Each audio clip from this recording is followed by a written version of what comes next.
Welcome back, everybody. Today I want to talk about the 3 ways for you to make sure that you become the best putter you can possibly be. So step 1 is really simple. We've got to make sure that this putter face is matched up to the line that we want to put this ball on. So I have to make sure that at impact, this club face is perfectly square to my intended line. So a really easy way to check this is to just take a marker, draw a straight line right on the ball. A lot of people do it right over the logo or something like that. Point that directly at a target anywhere. Just make sure it's a pretty flat putt. And all I'm going to do, once I make sure that line is perfectly vertical, again, I'm not aimed at anything for this putt. I just want to make sure that as I hit this putt, this line travels perfectly end over end. There shouldn't be any wobble to it or anything like that. You should see a perfectly straight line as I hit this putt. It'll look something like this. You can see that line travels perfectly end over end. That means this putter face was perfectly square. Now this is just step 1, but this is probably the most important step of all. So make sure you don't move on to step 2 until you have step 1 perfect, and we mean absolutely perfect, okay? So step 2 would be making sure that now we can get this ball to roll on that intended line, okay? So the way we always do this, or make sure we can see the ball rolling on this line, so if I do the same thing here, and I line this up, this is about maybe a left edge putt, so I'm gonna step back, I'm gonna make sure I have this perfectly aligned left edge. I can see from back here I have it perfectly aligned to that left edge. Now what happens as golfers when we get into this putt and I sit up and I match up the line of my putter to the line on that golf ball, too many times what happens is now all of a sudden to my eyes from this view it looks like I'm aimed maybe 2 balls out to the left. Well, I know for a fact that when I stood behind this golf ball I have this line aimed at the left edge. So a really easy way to check this and make sure that we're in the correct position to hit this putt is I'm now going to take a tee and I'm going to put it maybe 6 to 12 inches in front of that golf ball, and I'm just going to make sure that this line matches up with this tee. So as I come through and I set up, I have to make sure that when I'm visualizing this, I'm seeing this line point directly at this tee. Now I know that if it's pointing at this tee, I know it's pointing at the hole there as well.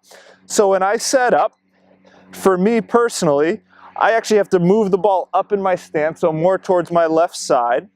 And I actually have to cock my head just a little bit back this way.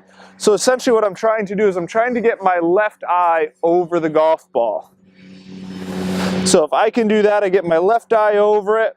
Now it looks like this line is pointing directly at my target here, and I should be able to go ahead and hit this putt, and I would see it go right into the hole. So step 3 of this master putting class is going to be how to read the speed and the break of the putt.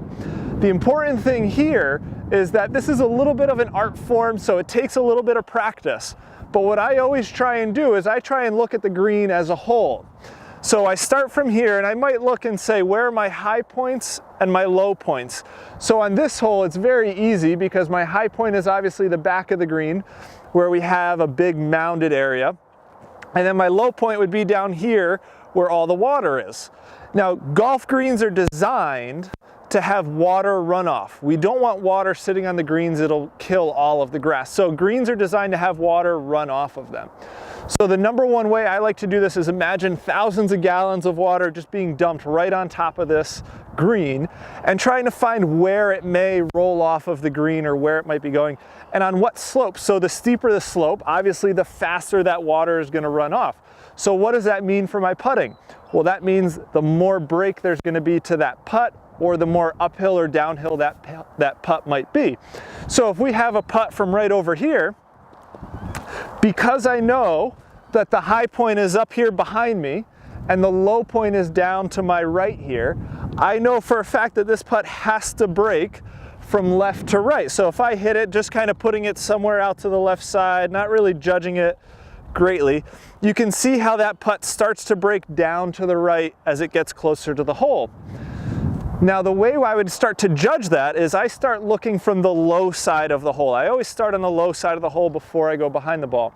because from the lower vantage point, I can actually start to see how much break it is towards me.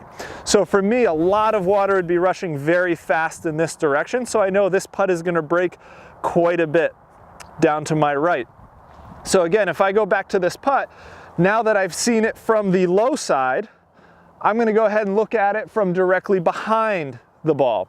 When I'm looking from behind the ball, what I start to see is that now I also have a little bit of uphill. So not only do I have some uphill, but I also have some slope like this. So just from a generic view, I can start to see that now this putt has to go up and back down to the right. So I can start to pick a point.